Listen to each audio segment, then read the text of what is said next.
노아 하나님께로 온다는 사실을 입술로만 고백하는 것이 아니라 삶의 모든 자리에서 증언하시는 모든 성도님들 되시기 바랍니다. 귀한 은혜 찬양 감사합니다.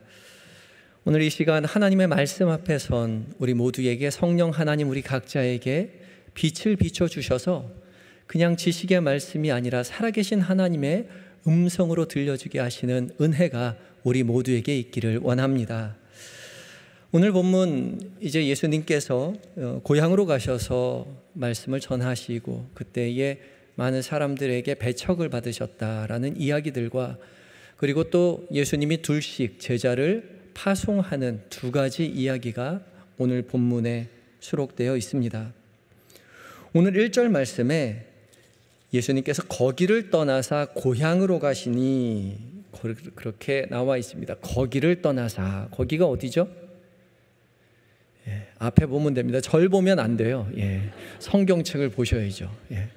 5장을 이렇게 보니까 5장 말씀에 보니까 회당장 야이로의 딸을 고쳐주신 이야기가 5장에 나옵니다. 회당장 야이로. 이 회당이 어떤 회당이었느냐? 앞을 쭉 따라가 보니까 갈릴리에 있는 가버나움의 회당이었던 거죠. 갈릴리 회당에서 예수님이 그곳을 떠나셔서 나사렛으로 고향으로 가셨다라고 기록하고 있습니다. 이 고향이라고 번역된 헬라어 이 파트리스라는 말은 이제 그 아버지라는 말의 파테르에서 나온 겁니다. 그러니까 아버지의 곳, 아버지의 집, 아버지가 사는 곳을 이야기하는 것이죠. 아버지의 사는 곳이 바로 고향을 이야기하는 거죠. 그래서 예수님은 나사렛을 향하여 갑니다. 우리 3장에서 한번 이미 보셨듯이 나사렛과 이곳 지금 갈릴리와는 한 3일 정도의 거리에 떨어져 있습니다. 그곳을 제자들과 함께 예수님께서 가신 것이죠. 제자들과 함께 가셨다라는 것은 그냥 개인적인 업무를 보기 위해서 가신 것이 아니라 공사역을 위해서 제자들과 함께 나사렛으로 가셨다는 것을 알 수가 있습니다. 예수님께서 이제 공사역을 이 나사렛에서 하게 되는 거죠. 그래서 오늘 본문에 말씀하듯이 안식일에 회당에서 가르치셨다라고 이야기하고 있습니다. 다른 곳에서와 마찬가지로 여전히 안식일에 회당에 들어가셔서 말씀을 가르치셨죠. 안식일에 회당에 들어가서 말씀을 전하는 것, 가르치는 것은 아무나 할 수 있는 일은 아니었습니다. 기본적으로 히브리어를 할 줄 알아야 말씀을 읽고 해석할 수 있어야 했기 때문에 그래요. 이 히브리어는 당시에 아무나 읽을 수 있는, 알 수 있는 언어가 아니었습니다. 대부분 이 갈릴리 사람, 나사렛 사람, 이스라엘 사람들은 아람어를 사용하고 있었습니다. 그래서 히브리어를 정말 극소수의 사람만, 훈련받은 사람만, 전문적인 교육을 받은 사람만 읽을 수 있었죠. 율법사들이나 서기관들이나 이 바리새인들 그런 사람들만 이 말씀을 읽을 수 있었던 것이죠. 그리고 랍비라고 칭하는 사람들이 이 말씀을 읽는 훈련을 받게 됩니다. 그런 사람들만 말씀을 읽을 수 있었고 이런 사람들이 정말 많지 않았기 때문에 당시에 회당마다 이런 사람이 부족했기 때문에 이런 랍비들은 이스라엘 전역을 돌아다니면서 안식일에 말씀을 읽어주고 들어주고 해석하는 그런 일들을 했던 것입니다.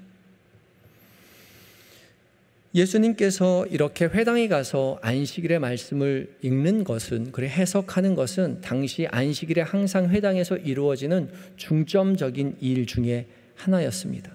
당시 안식일에 가면 안식일에 가장 먼저 하는 일은 우리가 잘 알고 있는 쉐마, 신명기 6장 4절부터 6절까지의 말씀, 쉐마, 이스라엘아 들으라 라고 이야기하는 그 쉐마를 이제 노래로 부르게 되고요. 그 다음에 18개를 가지고 있는 18개의 기도문을 낭송하게 됩니다. 18개의 기도문을 낭송한 다음에 율법서를 읽게 되는데 율법의 두루마리죠. 지금같이 이런 책이 아니라 두루마리로 필사된 성경을 두루마리를 펼쳐서 읽습니다. 읽는 사람이 있고 읽는 것을 번역해 주는 사람이 있습니다. 왜냐하면 히브리어로 되어 있는 성경이기 때문에 그래요. 두루마리를 히브리어로 한 절을 읽으면 그 옆에 서 있는 사람이 아람어로 한 절을 번역하고, 그리고 또 이 율법사를 다 읽은 다음엔 예언서를 읽게 되는데, 예언서도 마찬가지로 두루마리로 되어 있어서 두루마리를 펴서 히브리어로 된 성경을 읽으면 그 옆에 있는 사람이 아람어로, 특별히 이 예언서는 세 절을 읽고 번역하고 세 절을 읽고 번역하고 했다고 합니다. 그렇게 성경을 다 읽은 다음에 모세의 의자라고 불리우는 의자에 앉아서 이제 그 읽었던 말씀에 대해서 해설을 해주게 됩니다. 설명을 하는 거예요. 일종의 설교인 거죠. 예수님께서 이렇게 말씀을 읽고 읽은 것을 설교, 말씀을 가르치신 것이죠. 이 일을 예수님께서 어딜 가나 하셨습니다. 그런데 예수님께서 이렇게 회당에서 가르치실 때에 많은 사람들이 듣고 놀랐다라고 오늘 본문이 이야기하고 있습니다. 이 원어상의 의미로 보면 그 이야기를 다 들은 다음에 그 말씀이 너무 기이해서 놀랐다라는 표현보다는 듣자마자 놀랐다라는 표현을 가지고 있습니다. 그러니까 다 듣지도 않고 굉장히 놀랐다는 거죠. 가르치기를 시작하자마자 깜짝 놀랐다는 겁니다. 그 이야기를, 예수님의 말씀을 들은 사람이 깜짝 놀란 것은 2절 하반절에 이렇게 기록하고 있습니다. 이 사람이 어디서 이런 것을 얻었느냐? 이 사람이 받은 지혜와 그 손으로 이루어지는 이런 권능이 어찌 됨이냐라고 이야기하고 있죠. 이 오늘 읽은 한글 성경은 이 사람이 어디서 이것을 얻었느냐라고 이야기하는데, 헬라어 성경에는 어디에서 라는 말이 맨 앞에 있습니다. 그러니까 그것을 강조하고자 하는 거예요. 포된, from where, 어디에서 이걸 얻었느냐, 그게 궁금했던 거죠. 예수님에게서 지혜와 권능이 일어나는 것을 눈으로 직접 보고 귀로 듣고 있었음에도 불구하고 사람들의 관심과 시선은 이 능력이, 이 지혜가 어디에서 났는지, 그게 제일 궁금했던 거죠. 자기들이 아는 예수님은 그저 마리아의 아들이었고, 오늘 본문이 계속 이야기하고 있죠. 마리아의 아들이었고 목수일 뿐이었는데, 이 마리아의 아들이자 목수인 이 예수가, 그의 형제들이 우리와 함께 하고 있는데 이 예수가 어디에서 이런 지혜와 권능을 얻었느냐라고 깜짝 놀랐다는 거죠. 이 목수는요, 예수님의 목수라고 이야기하고 있는데, 이 목수는 당시에 존경만 받을 만한 직업은 아니었습니다. 이 테크논이라는 단어를 쓰고 있는데, 이 테크논이라는 말은 이제 장인, 기술자, 그런 의미를 가지고 있습니다. 당시 우리는 목수라고 이제 번역을 하고 있는데, 이 목수로 번역된 게 유럽에서 번역을 할 때 당시 이 나무가 많았기 때문에 목수로 번역을 했지만, 이 팔레스타인 지역은 나무보다는 돌이 많기 때문에 석수라고 이야기하기도 하고, 그런데 기본적인 뜻은 이제 크래프트맨이어서 장인이고 기술자입니다. 그러니까 나무나 돌을 통해서 허들의 일을 만드는, 기구를 만들다거나 집을 만든다거나 하는 기술자였던 것이죠. 그냥 영세 수공업자의 한 사람입니다. 물론 구약 시대에는 이렇게 손을 통하여 수고하는 사람들을 굉장히 귀히 여겼습니다. 존중했어요. 하나님의 은사라고 생각했기 때문에 노동 가치를 굉장히 중요하게 여겨서 이런 사람들 존중을 했지만, 신약 시대로 넘어오면서 헬라 문화의 유입으로 말미암아서 머리로 생각하는 사람들을 존중하고 이렇게 손으로 일하는 사람들을 하대하기 시작했습니다. 그래서 목수라는 직업은 목수가 아니냐라는 말은 목수 주제에라고 이야기하고 있는 거죠. 게다가 예수님을 마리아의 아들이라고 평하고 있죠. 당시 누구를 이야기할 때 통상적으로 어머니 아들을 이야기하지 않아요. 대부분 아버지의 아들을 이야기하죠. 아브라함의 아들 이삭이라고 이야기하고요. 이새의 아들 누구죠? 다윗이라고 하기도 하고요. 그렇죠. 기스의 아들 누구죠? 사울이기도 하죠. 우리 많이 그렇게 다 얘기합니다. 세베대의 아들 야고보, 요한 그렇게 이야기하죠. 다 아버지의 이름을 그 앞에 붙입니다. 가부장적인 문화였고 족보가 굉장히 중시되는 문화였기 때문에 누가 아버지였느냐가 굉장히 중요한 시기였어요. 그런데 요셉이 살아있음에도 불구하고 요셉의 아들이라고 이야기하지 않고 마리아의 아들이다라고 이야기하고 있단 말이죠. 이렇게 말한 것은 굉장히 저급한 표현이고요. 일부러 낮춰 부르는 무시하는 표현인 거죠. 그리고 예수님의 형제들이 다 여기 나사렛에 있지 않느냐라고 이야기하죠. 그러면서 예수님의 형제들의 이름들을 쭉 나열합니다. 이 형제라는 단어가 친형제인지 사촌인지 정확히 알 수는 없습니다. 왜냐하면 같은 단어를 사용하고 있거든요. 그렇지만 이 사람들이 이야기하고자 하는 것은 이 사람들이 우리와 함께 나사렛에서 살고 있지 않느냐라고 이야기하는 거죠. 나사렛은 우리가 잘 알고 있는 바와 같이 도시가 아니라 촌동네였습니다. 그래서 나다나엘이 요한복음 1장 46절에 이렇게 이야기하지 않습니까? 나사렛에서 어찌 선한 것이 날 수 있느냐, 그렇게 이야기하죠. 경멸의 말입니다. 자기 스스로도 나사렛 사람들도 나사렛 사람이 무슨 저런 지혜와 권능을 행할 수 있을까? 과연 어디서 저런 지혜와 권능을 가지고 올 수 있었을까? 얻을 수 있었을까? 그렇게 생각하고 3절 마지막에 뭐라고 이야기합니까?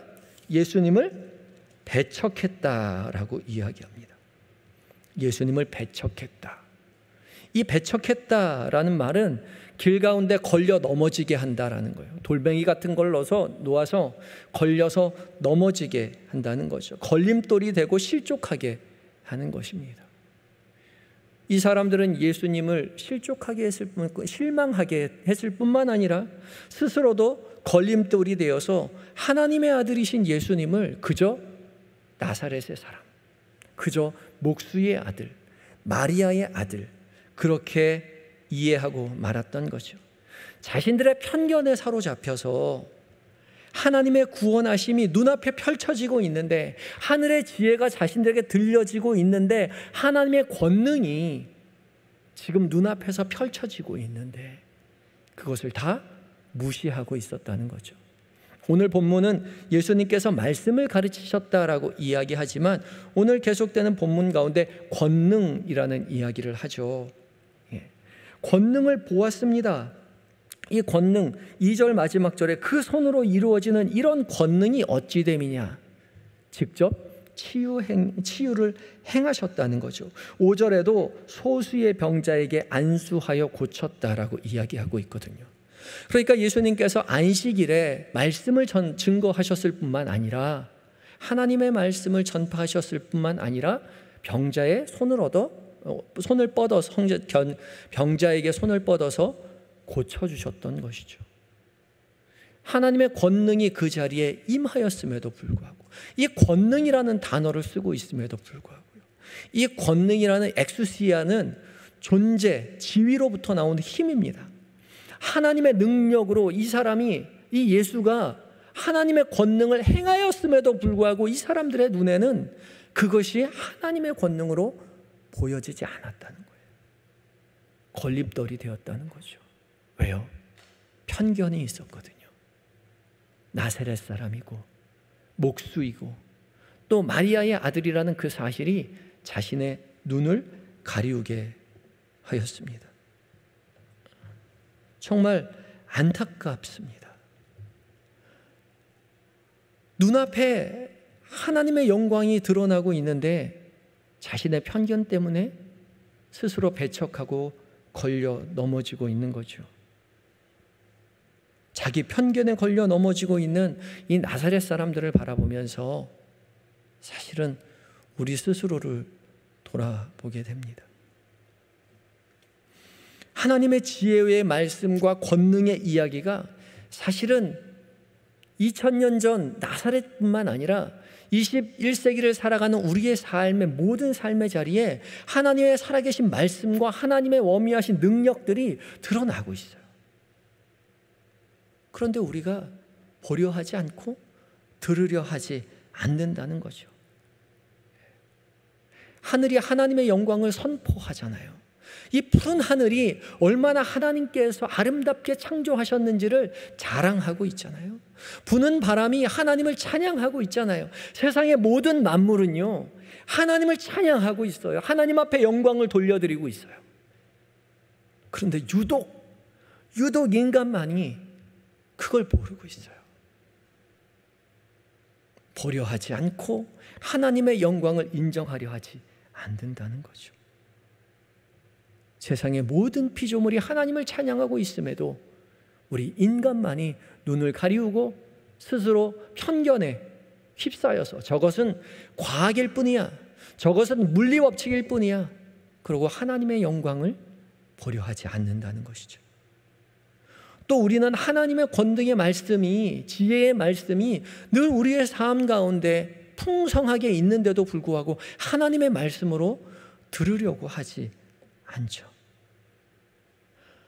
지금같이 하나님의 말씀이 풍성한 시대가 또 어디 있습니까? 그렇잖아요. 손만 뻗으면 하나님의 말씀을 우리 들을 수 있어요. 당시에는 하나님의 말씀을 갖는다는 거요, 두루마리 성경을 가지고 있는다는 게 얼마나 어렵고 소중한 일이었는지 몰라요. 설령 그 두루마리를 곁에 둔다 하더라도 그 말씀이 무슨 의미인지 알지 못해서 보고 있어도 깨달을 수 없었어요. 일주일에 한 번 안식일에 말씀을 읽어주고 번역해주고 해설해 주어야 비로소 하나님의 말씀을 들을 수 있었어요. 그러나 지금은 그렇지 않죠. 우리 성경책 피면 성경책 누구나 하나님의 말씀을 읽을 수 있습니다. 조금만 어려우면 얼마든지 기독교 서점을 통해서, 인터넷을 통해서 하나님의 말씀을 이해할 수 있어요. 또 친절하게 그 말씀에 대해 이해시켜주고 있는 설교가 얼마나 많이 있는지 몰라요. 우리는 지금 말씀의 홍수 시대에 살고 있어요. 그런데 그 말씀의 홍수 시대를 살고 있으면서 더 이상 하나님의 말씀으로 그 말씀들이 들려지지 않는다는 거죠. 그저 해설서로, 인간의 말로, 목사님의 설교로 그냥 듣고 있는다는 거죠. 그러면서 이 나사렛 사람들이 예수님의 말씀을, 지혜의 말씀을 들으면서도 저 노찌르 사람, 나사렛 사람이라고 이야기했듯이 저 목사님 어디 출신인지, 저 목사님 어느 교파 사람인지, 저 사람 어느 교단 목사님인지, 저 사람은 설교를 잘하네, 저 사람은 설교를 못하네, 그렇게 우리의 잣대로 평가하기 쉽죠. 아니요. 지금 목사님을 통해서 누가 말씀하신다고요? 하나님께서 말씀하신다고요. 하나님께서 말씀하시는 거예요. 하나님의 음성으로 우리가 들어야 합니다. 목사는 그저 배달부일 뿐이죠. 목사의 설교를 넘어서 그 목사의 설교 너머에 있는 하나님의 음성을 우리가 들어야 합니다. 이걸 제일 못하는 사람이 목사예요. 여러분보다 목사가 제일 교만합니다. 저 사람 어느 교단 출신이야? 저 사람 신학교를 어디 나왔어? 저 사람 전공이 뭐야? 조직신학을 전공했어? 영성을 전공했어? 실천신학이야? 그러니까 저렇게 설교하지. 목사인 제 자신이 설교를 들으며 하나님의 음성으로 듣기보다 그 잣대를 가지고 평가하기에 급급하더라는 거죠. 그리고 제 마음에 드는 설교는 조금 들으려 하고, 제 마음에 들지 않는 설교는 가차없이 이건 설교가 아니야 라고 폄하할 때가 얼마나 많이 있었는지 모릅니다. 그래놓고 제가 설교를 할 때는 누군가가 제 설교를 좋아해 주기를 바라는 마음이 있었어요. 지금도 없다고 이야기할 수 없죠. 제가 철부지 목사였을 때 설교를 하고 밖에 나가시는 분들하고 인사를 나누면 이제 성도님들이 가끔씩 지나가시면서 설교에 은혜 받았습니다 라고 얘기하고 가시는 분들이 계세요. 그 말을 들으면 아닙니다, 부족합니다 라고 얘기하면서도 괜히 마음이 굉장히 고맙고 좋았습니다. 그게 인간적인 마음이겠죠. 저 권사님 내 설교를 좋아하나 보다. 내심 좋아했는데 그 다음 주에 다른 목사님 설교했을 때 나가면서 그 권사님 그 목사님한테 목사님 설교 은혜 많이 받았습니다 그렇게 얘기하시더라고요. 그래서 알았어요. 알고 보니까 그 권사님 모든 목사님 설교에 목사님 참 은혜 받았습니다 그러고 나가시더라고요. 그 권사님은 어떤 목사님이 설교하셔도 은혜의 길을 가지고 정말로 은혜 받으시는 분이었어요.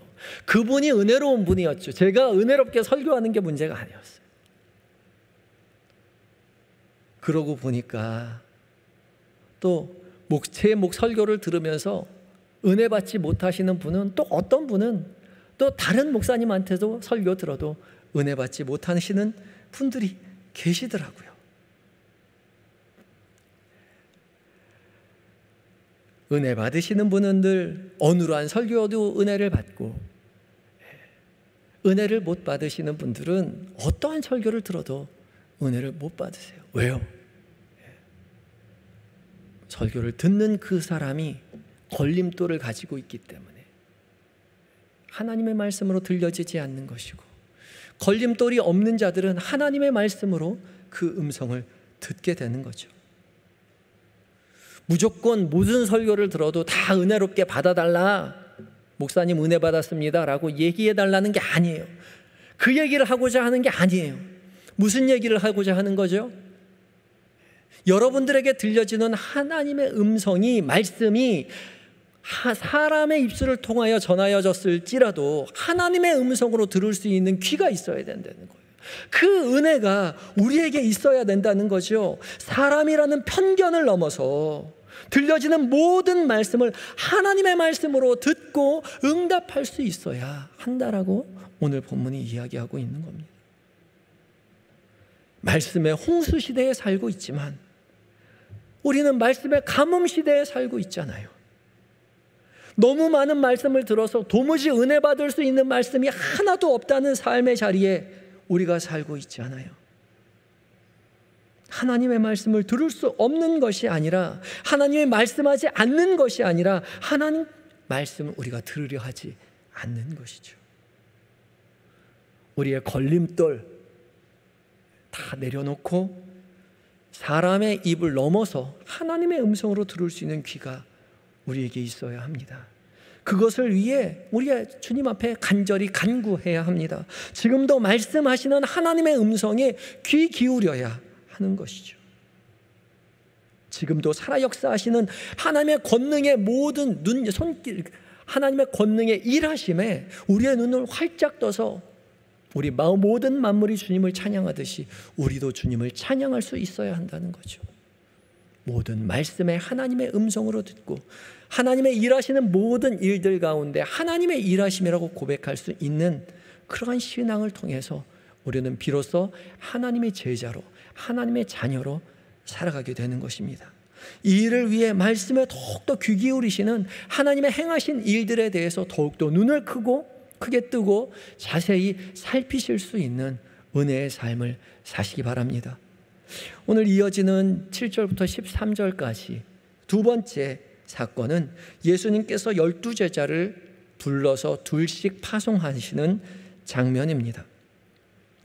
둘씩 보냈다라고 이야기하죠. 둘씩 보낸 이유가 무엇일까요? 둘씩 보낸 이유는 당시 이스라엘의 법이 2명 이상 있어야 증인으로 설 수 있기 때문입니다. 증인이 2명 이상이어야 그 증언이 신뢰를 받기 때문이죠. 그래서 예수님은 둘씩 짝지어서 보냅니다. 또 둘은 서로 의지하고 돌봐주며 맡겨진 사역을 함께 잘 감당하라고 부르신 공동체의 부르심이라고 이해할 수도 있습니다.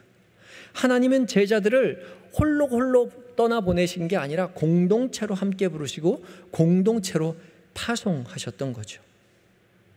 우리는 홀로 주님을 전하고 홀로 주님을 따라가는 것이 아니라 함께 주님께 부름을 받았고 함께 주님을 향하여 복음을 들고 세상 가운데 나아가 주님을 따르는 거죠.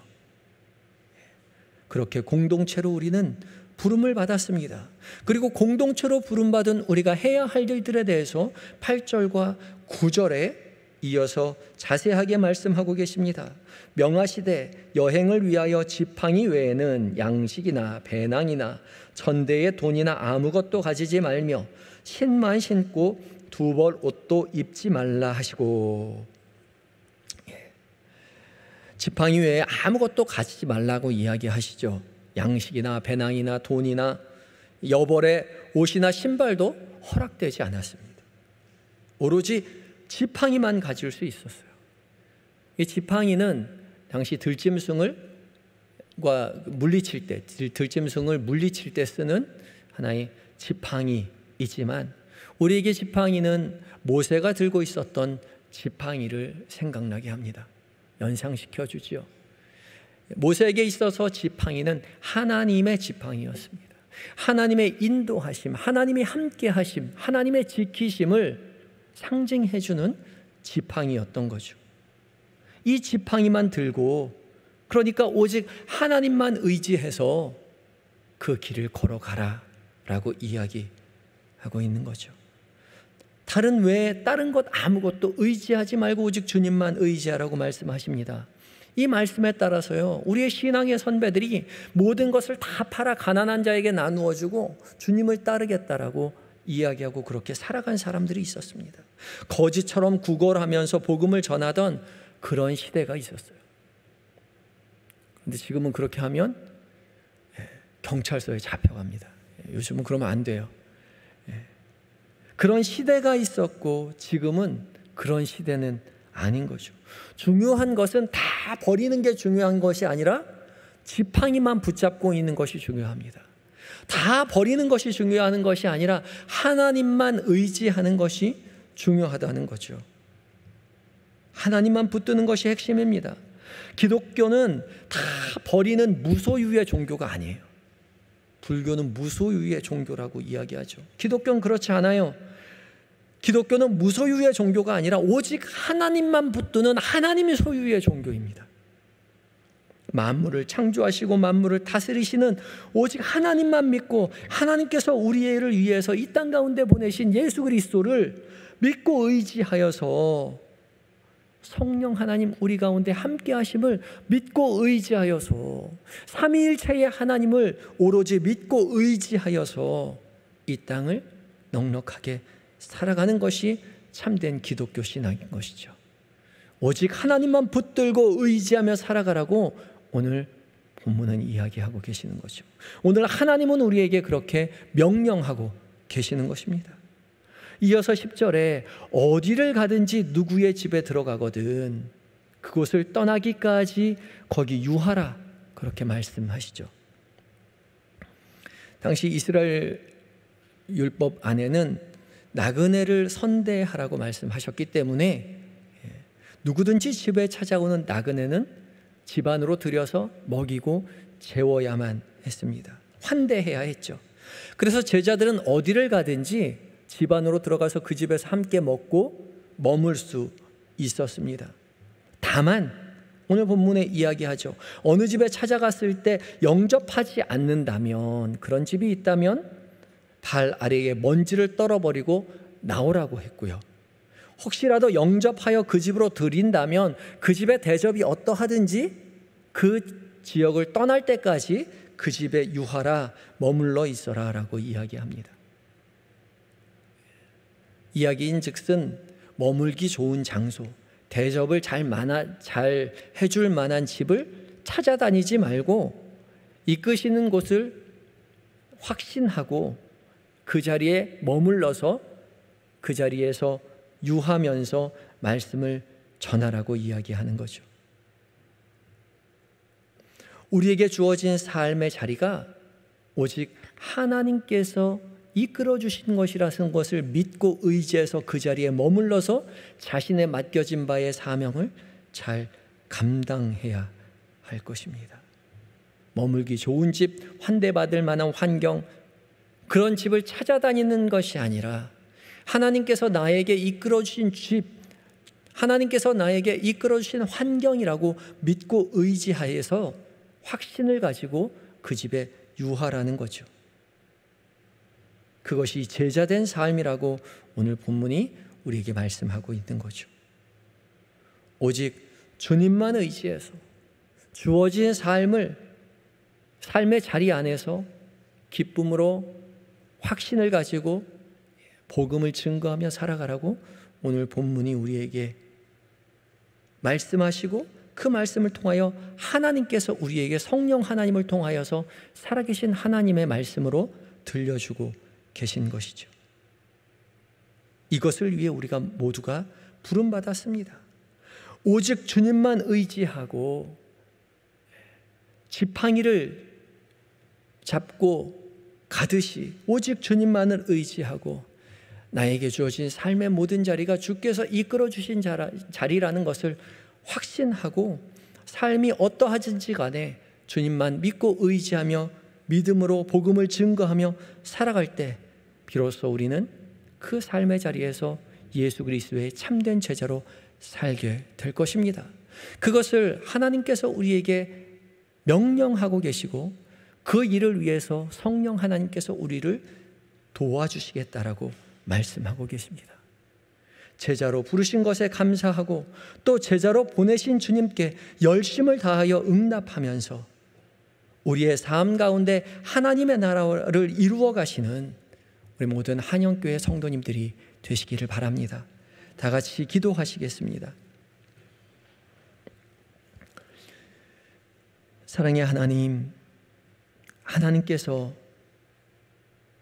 우리에게 말씀하여 주실 때 사람이 말이 아니라 살아계신 하나님의 음성으로 들려지도록 성령 하나님 우리를 깨우쳐 주시옵소서. 하나님의 음성으로 들려지지 못하게 하는 모든 걸림돌을 주님 다 성령의 충만한 불로써 다 태워버려 주시옵시고, 살아계신 하나님의 음성으로 듣고 마음으로 받아 잘 박힌 목과 같이 우리의 마음 가운데 잘 심기워져서 30배, 60배, 100배의 결실을 맺어가는 믿음의 삶, 참된 제자의 삶을 살게 하여 주시옵소서. 주님, 우리의 삶의 모든 자리가 주께서 부르신 자리인 줄 믿고 의지하며 신뢰함으로 확신함을 가지고 그 일에 충성 봉사하여 그 자리에서 아름다운 열매를 맺어가는 우리 모두가 되게 하여 주시옵소서. 그렇게 역사하실 주님을 의지하오며 예수님의 거룩하신 이름으로 기도하옵나이다. 아멘.